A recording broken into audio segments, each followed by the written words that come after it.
झुकता है, जो हर दिन रात ये सोचते रहते हैं कि कैसे हम प्रकृति को फिर से उसका ओरिजिनल स्वरूप दिला सके, उसका ओरिजिनल वैभव दिला सके। तो ऐसे ही हमारे dynamic and I would say रचनाकार, सलाहकार एंड शिल्पकार डॉक्टर श्याम गोलब सर यहाँ पे आए और इस वेबिनार को नए ऊंचाई पे लेके जाए। Thank you. दोस्तों नमस्कार, मैं डॉक्टर श्याम गोलब फिर से एक बार आपका इस ट्रेनिंग सेशन में स्वागत करता हूं। मैं आशा करता हूं कि आप सभी लोग स्वस्थ हैं और आप अपने साथ अपने परिवार का, यानी घर का परिवार और एमसेल परिवार दोनों का ख्याल रख रहे हैं। मैं ये भी उम्मीद करता हूं कि आप सभी लोग 1 घंटा बहुत अच्छे एक्सरसाइज कर रहे हो, अपने हार्ट, अपने लंग को मजबूत कर रहे हो और अपनी इम्यूनिटी को बढ़ा रहे हो। तो चलिए शुरुआत करते हैं आज के टॉपिक से। दोस्तों, अगर आपने साउथ एशिया के बारे में सर्च किया तो साउथ एशिया में आज जितने सारे देश हैं वो सभी देश किसी वक्त पूरे भारतवर्ष का एक अंग हुआ करते थे। दोस्तों, इस साउथ एशिया में श्रीलंका, बांग्लादेश, भूटान, नेपाल, अफगानिस्तान, पाकिस्तान, ये सभी देश संपूर्ण अखंड भारत का एक हिस्सा हुआ करते थे। आज की तारीख में भी अगर वो पूरा भूखंड अगर आप देखोगे तो वो भारतीय उपखंड के नाम से जाना जाता है। तो आज इस भारत के भूमि के बारे में हम थोड़ा सा जानेंगे। दोस्तों, भारत की जो भूमि है उसमें लगभग 27% जमीन पे है पठार, प्लेटू।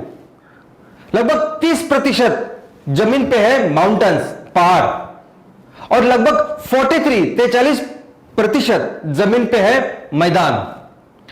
दोस्तों, इस भारत के प्राकृतिक रचना के हिसाब से अलग अलग विभाग भी होते हैं और इसमें अगर आप देखोगे तो ऊपर से हिमालय, दक्कन का पठार, 2 प्लेटू, 2 घाट, वेस्टर्न घाट, ईस्टर्न घाट, ऐसे कई सारे प्राकृतिक रचना इसमें है। और अगर मैदान की बात करें तो 2 तरह की मैदान इसमें है। एक है उत्तर भारतीय मैदान और दूसरा है तटीय मैदान, जिसमें पूर्व तटीय और पश्चिम तटीय मैदान इसमें आते हैं। तो अगर भूगोल की बात करें तो मैदान का मतलब होता है ऐसा परिसर जो पूरी तरह से प्लेन है, सखल है, जिसमें जरा भी ऊंचाई नहीं है और वो समुद्र से बहुत ज्यादा ऊंचाई के ऊपर नहीं है। क्योंकि ऐसे प्रदेश जो पूरी तरह से सखल है लेकिन समुद्र से बहुत ज्यादा ऊंचाई पे है, उन्हें हम कहते हैं प्लेटू, पठार। आज जिसकी बात हम लोग करेंगे वो है मैदान। दोस्तों, भारत में जो मैदान है, भारत में दो टाइप के मैदान है या 2 प्राकृतिक विभाग है जिसमें ये मैदान आते हैं।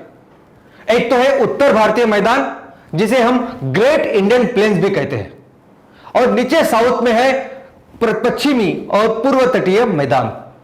दोस्तों, लेकिन आज इस एपिसोड में हम जिसका डिस्कशन करेंगे, जिसके बारे में जानेंगे, वो है उत्तर भारतीय मैदान। लेकिन दोस्तों, इस उत्तर भारतीय मैदान को पूरी दुनिया में कहा जाता है ग्रेट इंडियन प्लेन्स, भारत के महान मैदान। दोस्तों, ये मैं नहीं कहता हूं, ये पूरी दुनिया कहती है कि भारत के ये जो मैदान है, भारत का ये जो उत्तर भारत का मैदान है, ये ग्रेट, महान ऐसा मैदान है। ऑफ कोर्स मुझे हर चीज में भारत के बारे में गर्व है, लेकिन ये पूरी दुनिया कहती है कि उत्तर भारत के जो मैदान है वो ग्रेट इंडियन प्लेन, यानी भारत के महान ऐसे मैदान है। क्यों महान? कैसे हम किसी चीज को महान कहते हैं? तो 2 परिस्थिति में हम किसी भी चीज को महान कह सकते हैं। एक तो परिस्थिति वो कि जिसमें वो चीज सचमुच विशाल है, महान है, फिजिकली वो इतनी बड़ी है कि उसको देख के लगता है कि ये महान है, जबरदस्त है, ग्रेट है, और जैसे है हमारे हिमालयस। और दूसरी परिस्थिति ये होती है कि जब उस चीज का कंट्रीब्यूशन बहुत ज्यादा होता है, कंट्रीब्यूशन बहुत जबरदस्त होता है कि जिसकी वजह से हम कहते हैं महान, ग्रेट। जैसे कोई महान एक्टर है, जैसे कोई दिलीप कुमार साहब है, कोई अमिताभ बच्चन साहब है, तो उनको हम कहते हैं ग्रेट एक्टर, महान अभिनेता, उनका कंट्रीब्यूशन इतना अच्छा है। कभी कभी किसी सेक्टर में अगर आप बहुत अच्छा काम करते हैं तो भी हम कहते हैं कि ये महान है। जैसे खिलाड़ी में हम लोग बोलते हैं कि Sachin Tendulkar is a great batsman. तो आपका कंट्रीब्यूशन भी डिसाइड करता है कि आप महान हो कि नहीं। दोस्तों, अगर इसी में मैं हमारे महान भारतीय मैदान की बात करूं तो वो एक्चुअली महान है। दोस्तों, दुनिया में कोई भी इतना बड़ा फर्टाइल प्लेन नहीं है, प्लेन यानी मैदान। दोस्तों, ये मैदान लगभग 2400 किलोमीटर लंबा और लगभग 240 से लेकर 320 किलोमीटर चौड़ा, इतने पूरे जमीन पे इसका एक्सटेंशन है। लगभग 7,50,000 किलोमीटर इतना एरिया इस मैदान का है। दुनिया के किसी कोने में इतना बड़ा फर्टाइल मैदान है ही नहीं। इनफैक्ट यूरोप के जितने भी देश है, सिर्फ अगर आप रशिया और यूक्रेन को छोड़े तो सभी देश इससे बहुत ही छोटे हैं। कई देश तो इससे छोटे, आधे इस आकार के हैं। दोस्तों, ये रही एक बात। दूसरी बात यह है कि आज हम हमेशा बोलते हैं कि हमारे दुनिया में जो भी इतिहास है, इस इतिहास में भारत हमेशा दुनिया का सबसे बड़ा अर्थव्यवस्था रहा है। दुनिया के लिए 25 से 30% इकोनॉमी, जीडीपी भारत ने तैयार की है। Bharat 90% of the time of the world, of हमारा इतिहास, भारत दुनिया की सबसे बड़ी महाशक्ति रहा है। तो इसका सबसे बड़ा कंट्रीब्यूशन, अगर किसी एक प्रदेश का सबसे बड़ा कंट्रीब्यूशन इसमें रहेगा तो वो भी है ये उत्तर भारतीय प्लेन। तो ये भी है भारत के महान मैदानी प्रदेश। दोस्तों, किस तरह से ये मैदान तैयार होते हैं इस बारे में भी समझते हैं। 3 अलग अलग प्रकार है कि जिसकी वजह से ये मैदान तैयार हो सकते हैं। सबसे पहला है स्ट्रक्चरल प्लेन, यानी आपकी जो पृथ्वी है, पृथ्वी के अंदर हमने देखा कि कैसे अलग अलग प्लेट्स होते हैं जिन्हें हम टेक्टोनिक प्लेट्स कहते हैं, और ये प्लेट्स के कारण ही इतने बड़े बड़े पहाड़ तैयार होते हैं। तो जब पहाड़ तैयार होते हैं तो तभी वैसे ही कुछ जगह पे मैदान, प्लेन भी तैयार होते हैं। और ऐसे प्लेन यूरोप में, अमेरिका में है और हमारे देश में भी है। हमारे देश में भी केरला में मलबार प्लेन इस तरह तैयार हुआ है। दूसरा अगर आप देखोगे तो उसका नाम है डिपोजिशनल प्लेन, यानी ऐसे मैदान जो भराव की वजह से तैयार हुए हैं। भराव करके प्लेन कैसे तैयार होते हैं? तो दोस्तों, आज आप देखें ना कितनी सारी जगह पे आज एमसीएल के प्रोजेक्ट्स का काम चालू है। बहुत जगह पे होते हैं कि जमीन अनइवन होती है, तो उसमें कुछ ना कुछ हम भराव करते हैं और उसको प्लेन करते हैं ताकि आगे उसकी स्ट्रक्चर्स, उसमें जो भी काम करना है वो हम कर सके। वैसे सेम इस जमीन के ऊपर कुछ भराव ऐसे आते हैं और जिसकी वजह से पूरे प्लेन बनाते हैं। और ये भराव कौन लाता है? तो ये भराव लाते हैं नदियां, ये भराव लाते हैं हिम नदियां, और कभी कभी तो ये हवा भी भराव लाती है। दोस्तों, आज जिस प्लेन की हम लोग बात करने वाले हैं वो भारत के महान जो मैदान है वो इसी तरह इस डिपोजिशंस की वजह से, इस भराव की वजह से बने हैं। और तीसरा इसका जो प्रकार है वो है इरोजनल प्लेन्स, यानी ऐसे मैदान जो घिस घिस के बने हैं, जो घर्षण से बने हैं। तो जो नदियां, जो हिम नदियां भराव ला सकती है, वही नदी, वही भीम नदी फिर घर्षण भी कर सकती है, घिस भी सकती है और किसी प्रदेश को पूरी तरह से प्लेन या मैदान कर सकती है। हमारे देश में जो दोनों ही कोस्टल प्लेन्स, यानी दो तटीय जो मैदाने हैं, जो पूर्व तटीय और पश्चिम तटीय, ये दोनों मैदान इस तरह से बने हैं। दोस्तों, हमारा ये जो ग्रेट इंडियन प्लेन है या भारत का सब महान ये जो मैदानी प्रदेश है, ये किस तरह से बना? अगर आप इसके बारे में देखोगे तो हमारा विशाल जो हिमालय है, इस हिमालय से दुनिया की सबसे बड़ी ऐसी नदियां तैयार होती है, नदियां निकलती है, जिसमें गंगा है, ब्रह्मपुत्र है, जिसमें सिंधु है। और ये सभी गंगा, ये सभी नदियां और उसकी उपनदियां, ये सभी जब हिमालय से निकलती है तो अपने साथ बहुत सारी मिट्टी, कंकर, ये सब लेके आती है। और उस मिट्टी से वो पूरे आगे का जो प्रदेश है वो उपजाऊ बनाती है। वो उस मिट्टी की वजह से इसने ये पूरा जो प्रदेश है वो प्लेन बनाया है। और इस तरह से हमारा ये उत्तर भारतीय प्लेन और भारत का महान जो मैदान है वो तैयार हुआ है। दोस्तों, दुनिया में किसी भी जगह में इतना फर्टाइल, इतना प्रोडक्टिव प्लेन नहीं है। दोस्तों, ये हमारा भारत का महान जो प्लेन है, मैदान है, ये दुनिया में सबसे ज्यादा फर्टाइल, सबसे ज्यादा प्रोडक्टिव है।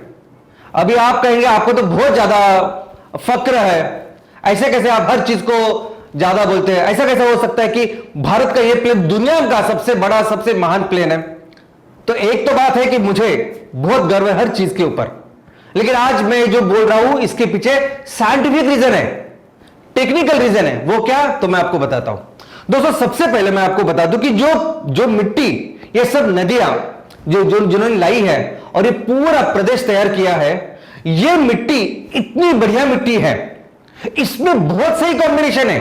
आपने कभी अगर नदी का बेड देखा है तो इस मिट्टी में होती है रेत, होती है मिट्टी और होते हैं कंकर, और इस तरह का कंपोजिशन है कि ये ज्यादा पानी सोख लेता है और ज्यादा पानी रिटेन कर सकता है, अपने साथ रखता है, और जब जब पौधों को जरूरत पड़े वो पानी इनको देता है। लेकिन इससे भी ज्यादा जरूरी, ज्यादा इंपॉर्टेंट क्या है, तो इस जमीन में होता है ह्यूमस। अब ह्यूमस है क्या? तो दोस्तों, इस पृथ्वी का, इस पूरे धरती माता का एक प्रिंसिपल है, जिस प्रिंसिपल के ऊपर, जिस तत्व के ऊपर करोड़ों साल से दुनिया चल रही है, और वो प्रिंसिपल, वो तत्व है रिसाइकलिंग। धरती माता ने इतना अच्छा ख्याल पूरी दुनिया का रखा है कि किसी भी वनस्पति को, किसी भी प्राणी को, किसी भी सजीव को अगर कोई भी चीज जरूरी है तो धरती मां उसे बार बार उपलब्ध करके देती है। जैसे भी आप इस्तेमाल करते हो उसको उपलब्ध करके देती है। तो वैसे ही इन पौधों को जिन मूल द्रव्य की जरूरत होती है, जिन पोषक तत्वों की जरूरत होती है, जिन जीवन सत्वों की जरूरत होती है, तो हमारे इस जमीन में इतने सारे सूक्ष्म ऑर्गेनिजम्स, माइक्रो ऑर्गेनिजम्स हैं, जो किसी भी मृत वनस्पति, किसी भी मृत जो प्राणी है, उसका विघटन करके ये जो पोषक तत्व होते हैं, ये जीवन सत्व होते हैं, ये मूल द्रव्य होते हैं, ये फिर से जमीन में बहुत अच्छी मात्रा में उपलब्ध करके देते हैं हमारे इन पौधों के लिए, हमारे पशुधन के लिए। और दोस्तों, यही कारण है कि जिसके वजह से ये जो प्लेन, ये जो पूरा मैदान है, जिस मिट्टी से बना है वो मिट्टी दुनिया में सबसे उपजाऊ है, क्योंकि उसमें ये ह्यूमस की मात्रा बहुत अच्छी है, बहुत ज्यादा है, और बहुत ही पोषक वातावरण इस प्रकृति ने, इस नदियों ने हमारी इस फसलों के लिए, देश के लिए तैयार किया है। और दोस्तों, अगर ऑब्जेक्टिवली भी, अगर तीसरी ऑब्जेक्टिवली अगर आप देखोगे तो कैसे आप डिफाइन करोगे कि कौन सी मिट्टी, कौन सी जमीन ज्यादा फर्टाइल है, ज्यादा उपजाऊ है, ज्यादा प्रोडक्टिविटी है? तो सिंपल है ना, कौन सी वो जमीन है जिससे ज्यादा फसल हम लोग उगा सकते हैं? इतना सिंपल है। तो दोस्तों, हमारी ये जमीन ऐसी है कि इस जमीन में दुनिया की सबसे ज्यादा फसल, प्रोडक्टिविटी आ सकती है, इतनी उपजाऊ। और इसके साथ जो जिस तरह का क्लाइमेट हमारे यहां है, हम सबसे अच्छी खेती कर सकते हैं। इस तरह की जमीन, इस तरह की प्राकृतिक रचना इन नदियों ने, हिमालय ने हमारे लिए तैयार की है। वो तो हमारी नाकामयाबी है कि हमने अभी तक प्रोडक्टिविटी को वहां तक छुआ नहीं, और कुछ बाकी के देश शायद हमसे ज्यादा उत्पादन लेते हुए होंगे, लेकिन सबसे बेस्ट रिसोर्स अगर किसी के पास है वो भारत के पास है, और वो है ये हमारे ग्रेट, महान भारतीय मैदान।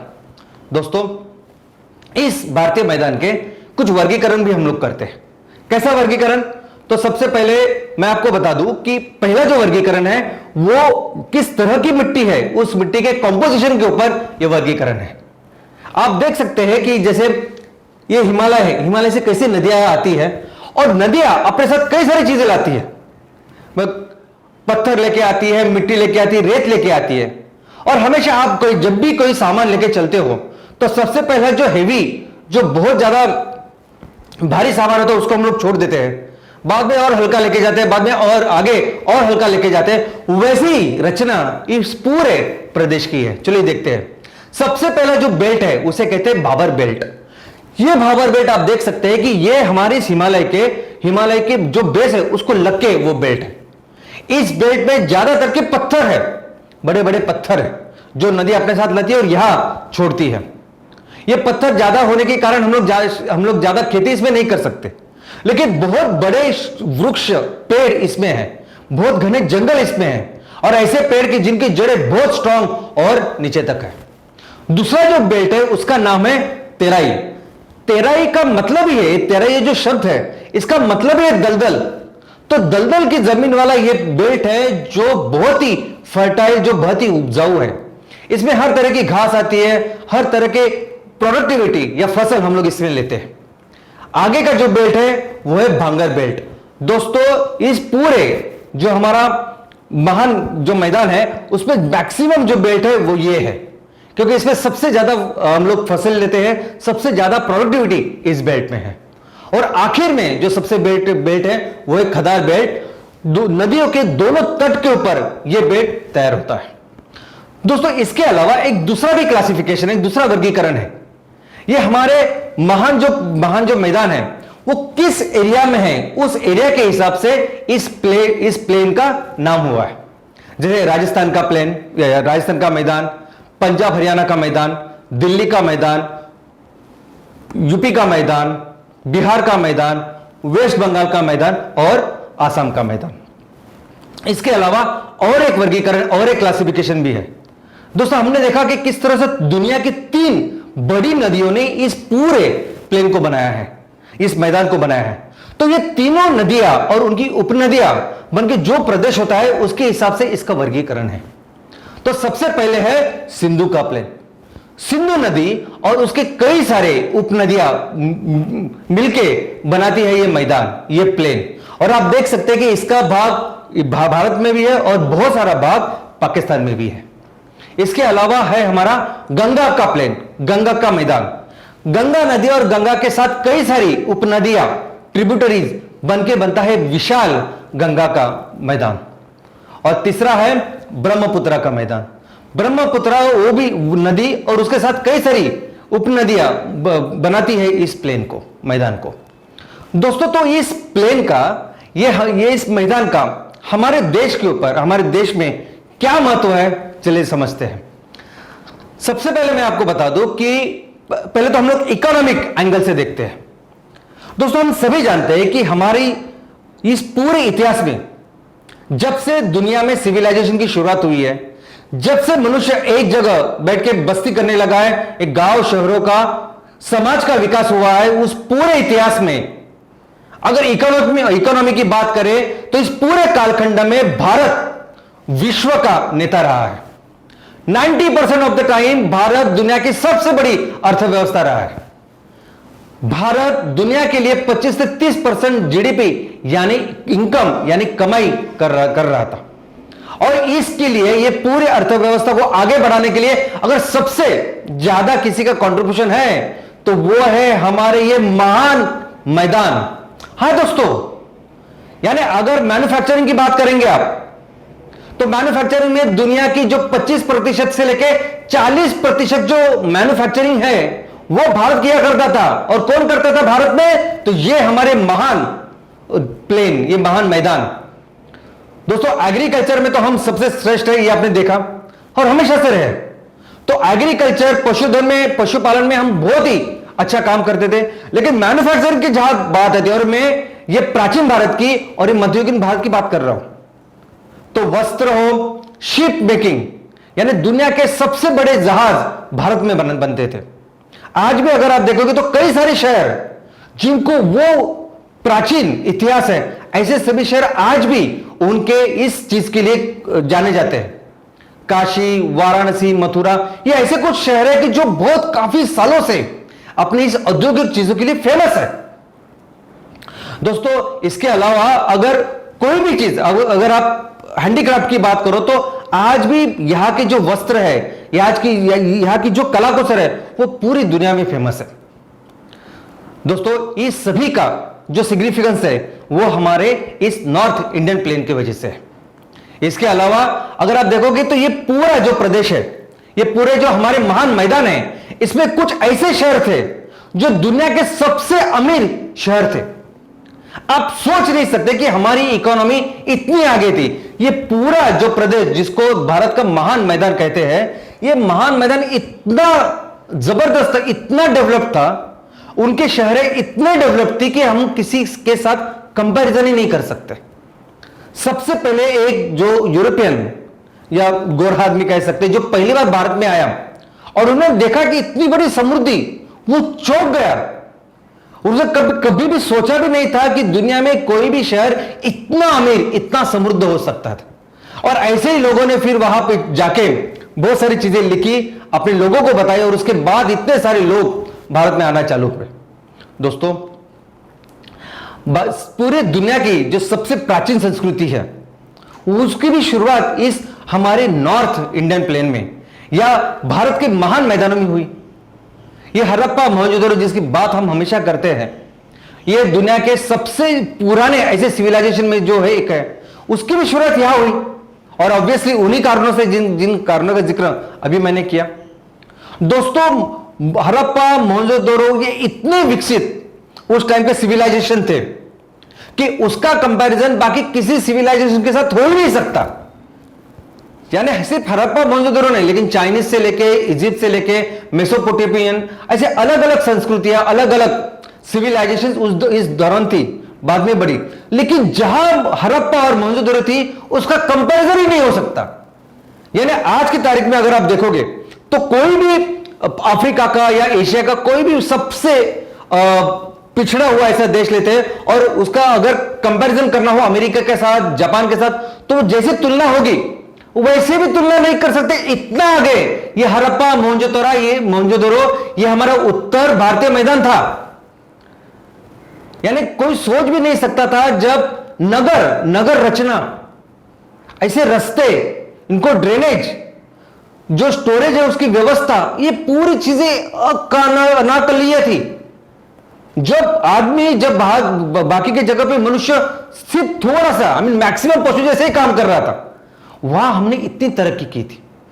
और दोस्तों ये हड़प्पा मोहनजोदड़ो की ये जो तरक्की है ये सिर्फ इकोनॉमी की नहीं, आर्थिक की नहीं, तो हर सेक्टर में की। साइंस, टेक्नोलॉजी, एस्ट्रोनॉमी, हर चीज में हम बहुत आगे थे।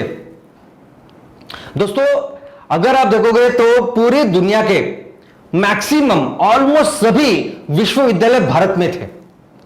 भारत एजुकेशन में पूरी दुनिया के आगे था। यानी ये विश्वविद्यालय है कि जिसकी वजह से कि लोग हजारों किलोमीटर चल के इस पे पढ़ने के लिए आते थे। अभी कोई भी विद्यालय, कोई भी कॉलेज, कोई भी एजुकेशन सिस्टम ज्यादा डेवलप्ड है ऐसे कब आप कहेंगे? कब आपको कैसे आप उसको डिफाइन करोगे? तो इस पे वो डिफाइन होता है कि वो विद्यालय, वो कॉलेज, वो एजुकेशन सिस्टम कितने अलग अलग विषय आपको पढ़ाती है, कितना स्पेशलाइजेशन है उसमें। दोस्तों जितना स्पेशलाइजेशन भारत में था वो दुनिया में किसी कहीं नहीं था। यानी मैं एक एग्जांपल देता हूं आपको। मैं डॉक्टर हूं। अभी डॉक्टर में अगर आप देखोगे, ये मॉडर्न साइंस की अगर हम लोग बात करते हैं तो ये जो मॉडर्न साइंस है, ये एलोपैथी है, 200 साल पुरानी है, जो मैंने भी पढ़ी है। और इसमें क्या होता है, एक होता है वैद्यक शास्त्र यानी मेडिसिन, और दूसरा है शस्त्रक्रिया यानी सर्जरी। अभी इसकी भी बहुत सारे ब्रांचेस है जिसमें हम स्पेशलाइजेशन करते हैं, सुपर स्पेशलाइजेशन करते हैं। भारत में होता है, अमेरिका में होता है, लंदन में होता है, हर जगह हो रहा है। आपको सुन के ताज्जुब होगा कि ये मॉडर्न मेडिसिन तो 200 साल पुराना है, लेकिन हजारों सालों पहले हमारे यहां जो आयुर्वेदा थी, उस आयुर्वेदा में जो मेडिसिन की जितनी डिटेलिंग है, जितने अलग अलग ब्रांचेस है, वो देख के मैं थक हो गया कि वो सुपर स्पेशलाइजेशन में जो चीज आज की तारीख में आती है वो उन दिनों थी, हजारों साल पहले, मेडिसिन में, सर्जरी में। यहां तक के ये वास्तुकला, ये जो आर्किटेक्चर हम लोग देख रहे हैं, ये आर्किटेक्चर देखा आपने कभी? हजारों सालों से ये बिल्डिंग्स, ये सब जो मंदिर है या बाकी अलग चीजें आज भी खड़ी है। ऐसी खड़ी है कि मानो किस तरह से ये बनी होगी। आज अगर कोई नया स्ट्रक्चर हम लोग बनाते हैं तो 30, 40, 50 साल में हमें लगता है बस इसकी लाइफ तो हो गई। तो सोचिए किस लेवल का साइंस, टेक्नोलॉजी कितनी ज्यादा हम लोगों ने डेवलप की थी उस टाइम में। दोस्तों एक केदारनाथ का एग्जांपल है। केदारनाथ में जब प्रलय आया था, महाप्रलय, आजू बाजू के सब स्ट्रक्चर ढह गए थे, लेकिन एक केदारनाथ का टेंपल नहीं। इट इज प्योरली नॉलेज, ज्ञान और विकास किस लेवल के हम लोग थे, और ऐसे हर क्षेत्र में था। ये एस्ट्रोनॉमी की जो बात कर रहे हैं हम लोग, ये गणिती, इसके बहुत महान जो एक्सपर्ट है वो भारत में हुआ करते थे। और ये सभी कहां थे? ये हमारे ग्रेट महान भारतीय मैदान में। ये सभी जो फॉरेन ट्रैवलर जो भी आप देख रहे हैं दोस्तों, ये सभी फॉरेन ट्रैवलर सभी बिजनेस करने के लिए नहीं आए। जितने लोग बिजनेस करने के लिए भारत आए, उससे कई ज्यादा लोग भारत में पढ़ाई करने के लिए आए थे। हजारों किलोमीटर चल के सफर करके वो यहां आते थे पढ़ाई करने के लिए। वो क्या हुआ कि हमारे यहां जब ये अंग्रेज थे, अंग्रेजों ने हमारा पूरा रिकॉर्ड जितना भी हमारे पास था पूरा जला के खाक कर दिया, ताकि हमें हमारी वो महान संस्कृति के बारे में पता ना चले। लेकिन ये सभी लोग, ये जो कोई इजिप्ट से आए, चाइना से कितने सारे लोग हैं, इन्होंने लिख के रखा है। आप जाइए पढ़िए कि उन्होंने भारत के बारे में क्या लिखा है। जाइए पढ़िए कि किस तरह का भारत था। और ये सभी लोग जो भारत में आए, ये आए थे ये उत्तर भारतीय मैदान में, ये आए थे हमारे इस नॉर्थ, हमारे ग्रेट भारतीय मैदान में। और इन्होंने फिर वो शहरें देखी, वो विश्वविद्यालय देखे, वो पढ़े और उसके बारे में लिख के रखा है, इतना ग्रेट। और इसी की वजह से ये पूरी संस्कृति, ये भाषा भारत से बाकी की जगह पे गई। दोस्तों, ये जो संस्कृत, जो हमारी भाषा थी, संस्कृत पूरी दुनिया में सभी भाषाओं की मां कहलाती है। हर कोई भाषा जो पूरी संसार में है, उसकी वो ओरिजिन अगर आप चेक करेंगे तो मैक्सिमम टाइम आपको उसके डायरेक्ट लिंकेज संस्कृत से मिलेंगे। यहां तक कि इतने मॉडर्न समय में भी, आज में भी, अगर कंप्यूटर में, सॉफ्टवेयर में कोई भी भाषा बहुत सही बैठती है तो वो है संस्कृत। यही कारण था कि हम, यानी मैं ये बहुत ही इंपॉर्टेंट बात है, आप जरा देखिए, पढ़िए इसके बारे में कि एक अमेरिकन ये इंटरप्रेनर है, बिजनेसमैन है, वो तो ये कहते हैं कि पूरी दुनिया में ये जो मानव जाति का विकास हुआ है ना, ये मानव जाति का विकास हुआ ही है इस भारत के कारण। आप भाषा लीजिए, आप संस्कृति लीजिए, आप कोई सेक्टर लीजिए, कोई भी कुछ भी अगर आप लीजिए तो उसकी ओरिजिन वो आता है भारत से, ऐसा इन्होंने कहा है। और ये 100% सही है। दोस्तों, हमारे देशों में जितने भी साम्राज्य हुए हैं, सम्राट अशोक से लेके चंद्रगुप्त मौर्य से लेके गुप्ता, ये सभी जो साम्राज्य हुए, सभी साम्राज्यों की जो राजधानियां थी, ये भी थी उत्तर भारतीय मैदानों में, ये थी हमारे ग्रेट महान मैदानों में। ये यहां तक के अभी जो उसके बाद जो मध्ययुगीन भारत में जो नॉर्थ वेस्ट से बाकी के लोग आए, उन्होंने अपनी सल्तनतें बनाई, वो सल्तनतें के भी सभी जो प्रभु, जो उनकी राजगद्दियां हुआ करती थी, वो यहां हुआ करती थी। मुझे आप बताइए कि आपके राज्य में अगर आपके राज्य की राजधानी है, वो कहां होती है? किसी भी राज्य की राजधानी उस जगह पे होती है जो जिसका सबसे ज्यादा महत्व है, इंपॉर्टेंस है, जो सबसे ज्यादा कंट्रीब्यूट करती है। तो सोचिए कि एंशिएंट यानी प्राचीन भारत से लेकर मध्ययुगीन भारत और अभी तक अगर हर सल्तनत, हर साम्राज्य की राजधानी अगर इस उत्तर भारतीय मैदान, हमारे महान भारतीय मैदान में अगर होती है, तो सोचिए उसका महत्व कितना ज्यादा होगा। यहां तक कि आज इस स्वतंत्र भारत में भी हमारी जो राजधानी है, वो राजधानी है यहां दिल्ली में। दोस्तों, रिलीजियस, हमारा भारत एक धर्मनिरपेक्ष देश है, सभी धर्म के लोग यहां रहते हैं।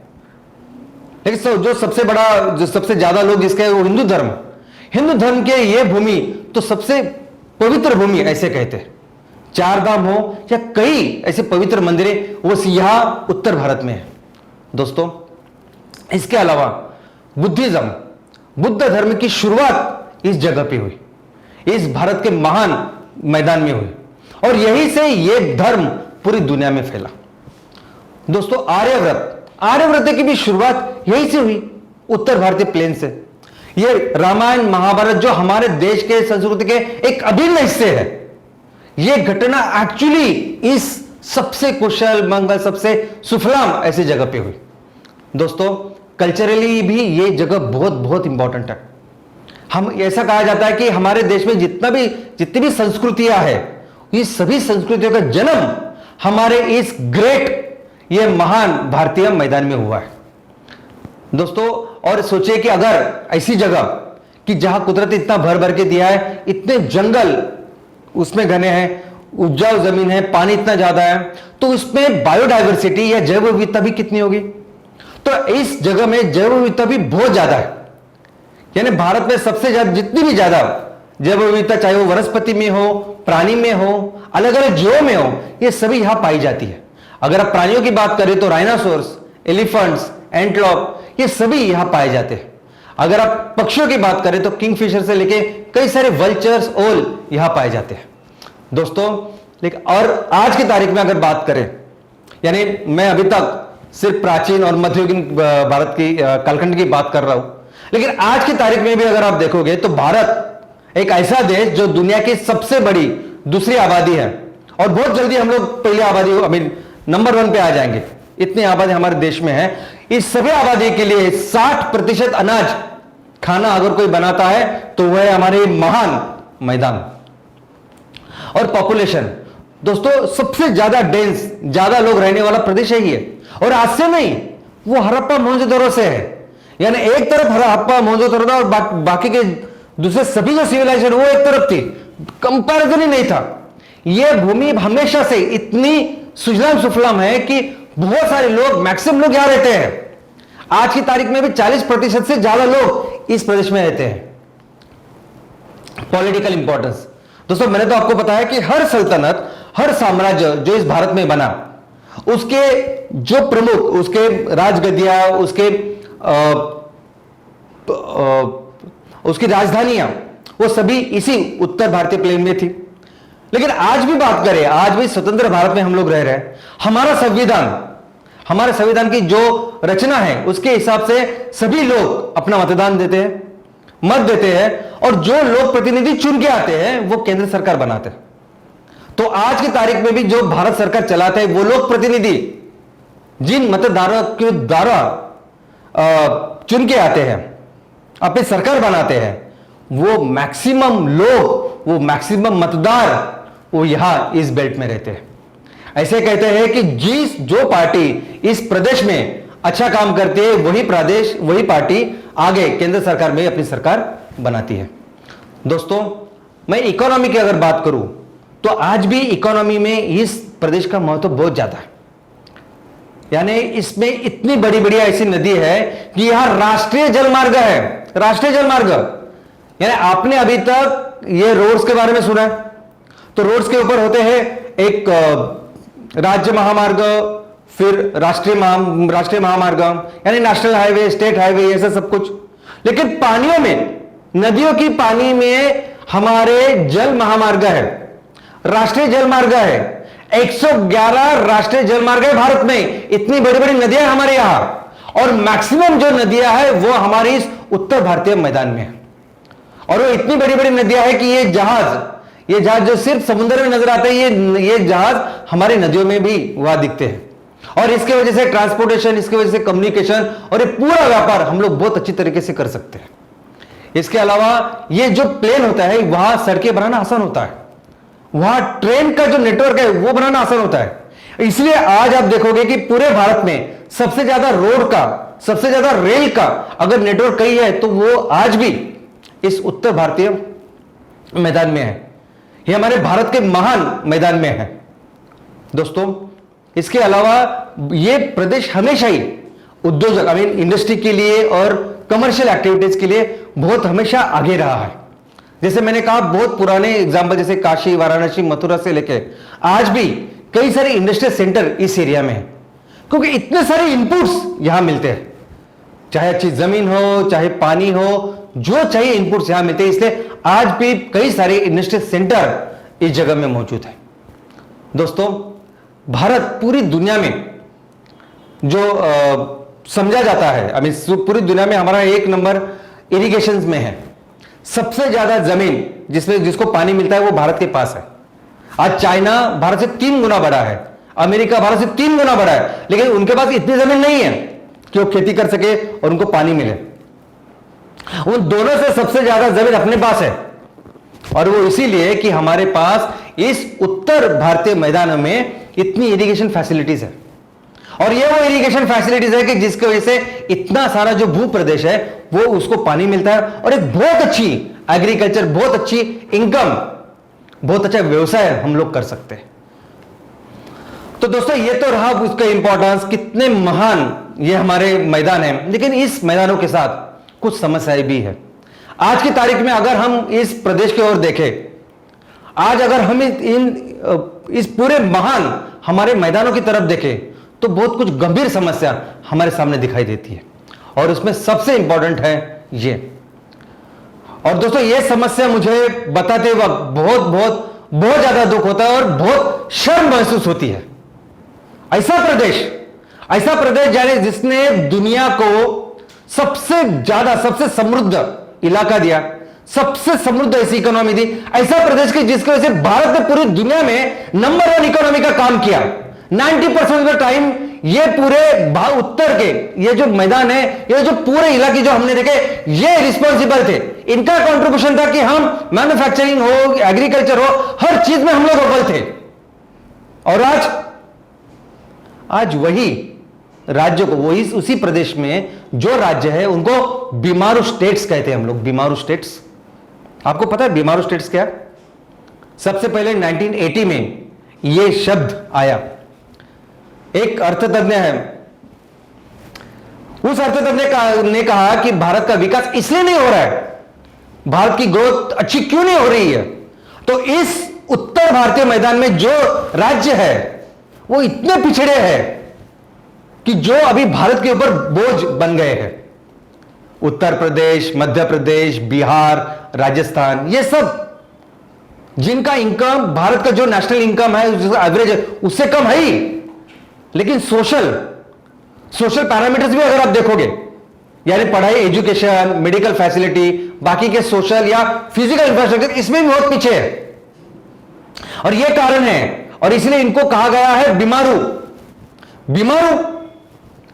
ऐसे राज्य, जिस राज्यों ने इस भारत को महान बनाया, सुजलाम सुफलाम बनाया, ऐसे राज्यों को हम बीमार कैसे कह सकते हैं? बीमारू कैसे कह सकते हैं इन राज्यों को? लेकिन आज परिस्थिति है, आज परिस्थिति ऐसे है कि आप दिल्ली में जाओगे, दिल्ली, मुंबई, कलकत्ता, बेंगलोर में सबसे ज्यादा मजदूर कहां से आते हैं? तो इन राज्यों से आते हैं। सबसे ज्यादा मजदूर ये बिहार, यूपी, एमपी, राजस्थान से आते हैं। बहुत बार तो लोग वहां के शहरों के बोलते भी है कि हमारे लोगों को काम नहीं और बाहर के लोग आते और काम धंधा करते हैं इधर। अरे दोस्तों, लेकिन वो जो काम करते हैं, जो मेहनत करते हैं, वो वहां के लोग नहीं करते। वो दिल्ली हट नहीं करेंगे, मुंबई हट नहीं करेंगे, ये बाहर के मजदूर आके, यहाँ के लोग आके इतनी मेहनत करते हैं, दिन रात काम करते हैं। क्यों करते हैं? क्योंकि उनके पास कोई दूसरा ऑप्शन नहीं है। आज जिस प्रदेश से वो आते हैं, जिस गांव से वो आते हैं, वहां उनको रोजी रोटी के लिए कुछ साधन नहीं है, ना उनको कोई तनख्वाह है, ना कोई एम्प्लॉयमेंट है, कुछ नहीं। आज उनकी खेती कुछ नहीं हो रही है। तो एक ऐसा प्रदेश जो पूरी दुनिया में इतना समृद्ध था, जिसके बारे में पूरी दुनिया ने लिखा है, जिसके वजह से पूरी दुनिया जानती है इस भारत सोने की चिड़िया, आज उस प्रदेश के लोग यहां वहां भटक रहे काम धंधे के लिए। पर ऐसी परिस्थिति आज हमने करके रखी है। दूसरा ऐसा है कि इस प्रदेश में अभी ये जो गंगा है, ये जो नदियां है, हम सब जानते हैं कि इस नदियों की वजह से आज हम समृद्ध, जो कुछ है हमारा जीवन है, इन नदियों की वजह से है ना। आज ये नदियां थी कि जिसकी वजह से हम लोग बसे, हमारा जीवन हुआ, सब कुछ इनकी वजह से है। और इन नदियों को इसीलिए हम लोग पूछते हैं, हमारी मां समझते हैं, माता समझ के इनकी पूजा करते हैं, फेस्टिवल, उत्सव मनाते हैं। और इसी गंगा को, इसी नदियों को, और गंगा नहीं, हर नदी की बात करता हूं मैं, इस नदी के अगर आप आज की कंडीशन देखोगे तो इतना खराब करके रखा है, इतना पोल्यूटेड, इतना पोल्यूशन हुआ है कि मुझे लगता है पूरे संसार में एक ही मनुष्य, ऐसा प्राणी, ऐसा सजीव रहेगा जो जहां खाता है वहां गंदगी करता है। जिस थाली में खाता है वहां कोई गंदगी करेगा क्या? कोई नहीं करेगा। पूरे संसार में कोई प्राणी, कोई सजीव, कोई भी नहीं करेगा जो मनुष्य करता है। और देख रहे हैं आप, इसके अलावा यहां जो लोग रहते हैं आज की तारीख में, उनको बेसिक जो चीजें लगती है ना, स्वच्छता की, टॉयलेट की, पीने की पानी की हो, बाकी वो नहीं मिलती। यानी एक तरफ वो हड़प्पा, वो मोहनजोदड़ो कि जिससे जमीन, जिसमें रोड्स थे, ड्रेनेज सिस्टम थी, जो पूरी दुनिया के लिए एक आश्चर्य नहीं, वो अलग ही कुछ था। इतने आगे, इतने डेवलप्ड ऐसा प्रदेश, और आज की तारीख में उस प्रदेश में लोगों को बेसिक चीजों के लिए फैसिलिटीज नहीं है। और इसके अलावा दोस्तों, बार बार मैं क्या डिस्कस करूं कि हमारी इसमें गांव में ये इशू है, शहरों में ये इशू है। गांव में एग्रीकल्चर, खेती जैसी होनी चाहिए वो नहीं है। लोग वहां गांव में हमारे पढ़े लिखे हैं, लेकिन उनको नौकरियां नहीं है, साधन नहीं है, उन्हें जो चाहिए वो सपोर्ट नहीं है। ऐसे कई सारी चीजें मैं हमेशा आपके साथ डिस्कस करता हूं, लेकिन मुझे लगता है ये सब इशू, ये सब प्रॉब्लम्स आज वहां उस महान हमारे प्लेन में है, महान हमारे मैदानी क्षेत्र में है, वहां है। और शहरों में भी है। शहरों में भी अगर आप देखोगे तो इस तरह के बकाल शहर हमने बना के रखे हैं। तो इससे मैं ज्यादा डिटेल में नहीं बोल सकता, लेकिन चलिए बात करते हैं सोल्यूशन की। अभी ऐसे शहरों में क्या हो रहा है, गांव में क्या हो रहा है, हम तो हमेशा जानते हैं, हमेशा उसके बारे में डिस्कस करते हैं, लेकिन सोल्यूशन क्या है? तो दोस्तों, जब उत्तर भारतीय मैदान की बात आती है, जब भारत के महान मैदान की बात आती है, तो मुझे लगता है सोल्यूशन क्या? क्या चाहिए होता है आपको अपना प्रदेश डेवलप करने के लिए, बताइए। अगर आप जहां रहते हो, अगर आपको अपना प्रदेश अच्छा करना है, विकसित करना है, डेवलप करना है, तो क्या लगता है आपको कुदरत ने, इस धरती माँ ने ऐसी कौन सी चीज है जो नहीं दी है यहां इस प्रदेश में, बताइए। दुनिया की सबसे अच्छी जमीन आपको दी, सबसे ज्यादा पानी दिया, सबसे बेस्ट क्लाइमेट दिया, इतने सारे लोग, मैन पावर दिया, कितना कुछ दिया। इसको नहीं हम लोग डेवलप करते, हमारी गलती है, हमारी नाकामयाबी है जो हम लोग नहीं करते। ये लोग, इतने सारे लोग जो यहां रहते हैं, रिसोर्सेस है।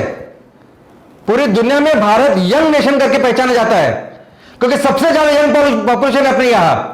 और ऐसे ही नहीं, पढ़े लिखे हैं, स्किल्ड है, उपयोगी ऐसे मैन पावर है। और ये इन ताकत के साथ बहुत कुछ हम लोग कर सकते हैं। कुछ कुछ चीजें तो ऐसी है कि जो सिर्फ भारत में है। दोस्तों, ये हस्तकला जो है ना, हैंडीक्राफ्ट, ये पूरी दुनिया में कहीं नहीं है। आज की भी किसी भी हीरे को, किसी भी जवाहर को कुछ अगर करना है कला कौशल, तो भारत में आता है।